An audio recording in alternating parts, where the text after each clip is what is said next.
Welcome to pure mathematical academy. तो आज जो क्वेश्चन डिस्कस करेंगे ये CSIR नेट जून 2024 एग्जाम में ही पूछे गए क्वेश्चन था। क्वेश्चन पूछा गया था कॉम्प्लेक्स एनालिसिस से एंड क्वेश्चन डाला गया था पार्ट सी में। एंड क्वेश्चन की डिफिकल्टी लेवल की मैं यदि बात करूं, ये कि इजी क्वेश्चन था, इसलिए मैं इसको सिंगल स्टार से ही रेटिंग करेंगे आउट ऑफ 5 स्टार। ठीक है, तो क्वेश्चन का सोल्यूशन पे जाने से पहले मैंने क्वेश्चन को ऑलरेडी जूम करके रखे, तुम एक बार खुद से ट्राई करो, उसके बाद ही क्वेश्चन का सोल्यूशन को देखो।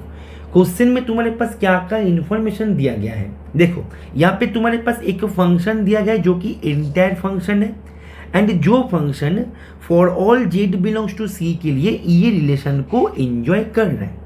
सबसे इंपॉर्टेंट कीवर्ड ये क्वेश्चन में ये दोनों ही है कि फंक्शन मेरा इंटायर है, साथ ही साथ फंक्शन मेरा ये रिलेशन को एंजॉय कर रहे हैं। अभी यहाँ पे चारों ऑप्शन पे चारों स्टेटमेंट है, उनके ऊपर तुम्हें कमेंट करना है कि कौन कौन सा यहाँ पे ट्रू होगा। पार्ट सी का क्वेश्चन है, मोर देन 1 होने का भी संभावना है यहाँ पे। ठीक है, अच्छा तो यहाँ पे देखो ये क्वेश्चन को मैंने इजी क्वेश्चन क्यों बताया, क्योंकि ये क्वेश्चन तुम्हें एक पर्टिकुलर थ्योरम के ऊपर बेस करके पूछा गया था, यानी कि वो थ्योरम का एप्लीकेशन था ये क्वेश्चन।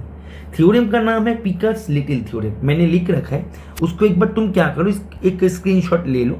मैं एक बार स्क्रीन को यहाँ पे होल्ड कर रहे, देखो पिकर्स लिटिल थ्योरम हमें क्या बोलते हैं।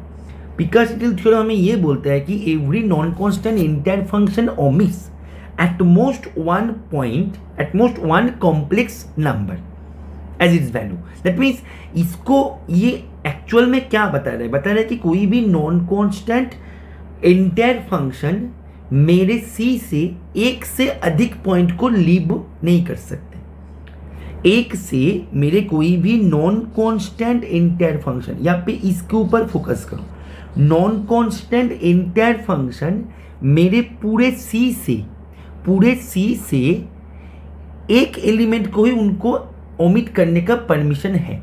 यदि वो ओमिट करे तो उसको एक एलिमेंट करने का परमिशन है, एक से अधिक एलिमेंट को वो ओमिट नहीं कर सकता। एट मोस्ट दिया गया है इसीलिए। तो दूसरी तरफ इसको मैं यदि घुमा के बताए कि यदि कोई एंटायर फंक्शन एक से अधिक एलिमेंट को ओमिट कर रहा है तो वो फंक्शन एक कांस्टेंट फंक्शन ही बन जाता है। कोई भी इंटायर फंक्शन यदि एक से अधिक पॉइंट को लीप करे तो वो फंक्शन एक कांस्टेंट फंक्शन ही होता है। तो हमारे यहाँ पे क्वेश्चन में तुम यहाँ पे फिर से वापस चले आओ, यहाँ पे देखो तुम्हारे पास एक फंक्शन दे के रखे थे इंटायर फंक्शन, तो ये एक इंटायर फंक्शन है एंड इनका फंक्शनल वैल्यू का जो एब्सोल्यूट वैल्यू है वो ग्रेटर देन इक्वल टू 2024 है। तो मैं यदि बताए बेटा तुम मुझे बताओ कि मेरा ये जो एफ ऑफ जेड है, क्या मेरा एफ ऑफ जेड सी में से 1 को ले रहा है, मतलब कोई भी ऐसे जेड मिलेगा जिसका फंक्शनल वैल्यू 1 होगा।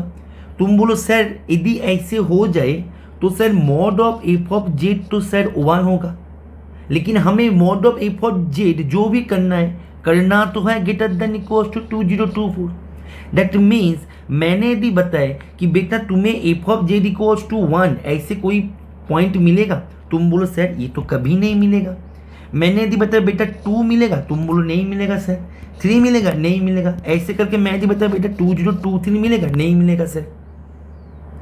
तो यहाँ पे तुम देखो मेरे जो कंप्लीट सी है, सी में से मेरा फंक्शन कितने सारे पॉइंट को लीव कर रहे हैं। इंटायर फंक्शन होने के बाद भी ये फंक्शन एक से अधिक पॉइंट को लीव कर रहे हैं। वो ना तो 1 को टच किया, मैं पेज को एक बार इरेज कर रहे हैं, ठीक है, वो ना तो 1 को टच किया ना ही 2 को टच किया, ऐसे करके वो तो कई सारे पॉइंट को उसने लीव कर दिया। लेकिन पिकर्स थ्योरम क्या बोलते हैं कि एक से अधिक पॉइंट को लीव करने वाला यदि 2 पॉइंट को लीव कर जाए तो वो फंक्शन यदि इंटायर है, साथ में मोर देन 1 पॉइंट को लीव कर रहे हैं तो वो फंक्शन को कांस्टेंट फंक्शन होना ही होगा। तो यहाँ पे तो बहुत सारे पॉइंट को लीव कर रहे हैं वो, राइट, तो इसको तो कांस्टेंट होना ही होगा बाय पिकर्स लिटिल थ्योरम। तो यहाँ पे बोल रहा है कि ये इक्वल्स टू 2024। देखो यहाँ पे ये कांस्टेंट है, ये सही है, लेकिन ये ऑलवेज 2024 ही होगा, ये तो गारंटेड नहीं है ना। जैसे तुमने मानो कि एफ ऑफ जेड को तुमने ले लिया 4044, तुम ऐसे भी ले सकते हो। ये जो है इसका मॉड ले लो, ये भी ग्रेटर देन 2024 है, इसको एंजॉय कर रहे हैं। राइट। तो ये इक्वल्स टू 2024 होगा, ये तो जरूरी नहीं है ना। कांस्टेंट होगा ये जरूरी है, राइट। जो कांस्टेंट होता है वो तो इंजेक्टिव होता ही नहीं है, क्योंकि कांस्टेंट मींस क्या है कि पूरे डोमेन को उसने एक सिंगल पॉइंट पे भेज दिया, तो 1 1 कैसे होगा। तो जब 1 1 ही नहीं है तब ऑन टू भी नहीं होगा। Is it okay? That means मैं यदि पूरे पेज को इरेज कर दे तो मेरा यहाँ पे आंसर हो जाएगा ऑप्शन बी। बहुत ही इजी क्वेश्चन था, पिकास लिटिल थ्योरम का एप्लीकेशन ही था ये, ठीक है। तो मैं आशा करेंगे ये सोल्यूशन तुम्हें समझ में आ गया होगा। ओके चलो पढ़ते रहो, हैप्पी लर्निंग।